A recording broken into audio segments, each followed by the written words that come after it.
Welcome to Penrose Learning, where we make understanding easy. In this video, I will show how to fix Istop on Mazda.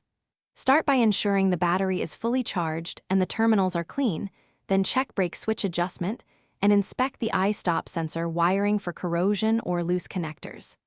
If codes appear, read them with an OBD2 scanner and follow code-specific troubleshooting steps. Always disconnect the negative battery terminal before major electrical work and wear eye protection carefully. Many Istop issues stem from simple causes that you can address at home.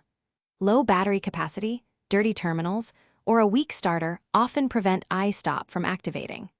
Brake switch misadjustment and faulty coolant or cabin temperature sensors can also inhibit the system. Wiring corrosion or loose connectors are common after road salt exposure. Note which symptoms you observe so you can target the right component without unnecessary parts replacement safely. Start with basic checks and work up to replacements if needed.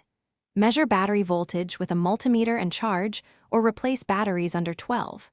4V, clean and tighten battery terminals, and inspect wiring harnesses for corrosion, especially near wheel wells. Adjust the brake switch so brake lamps illuminate with minimal pedal travel. Clear codes after fixes and test drive until Istop engages consistently at stops. Use dielectric grease on connectors and secure loose clips to prevent future faults. Thanks for watching. If this was helpful, leave a like and consider subscribing. See you next time.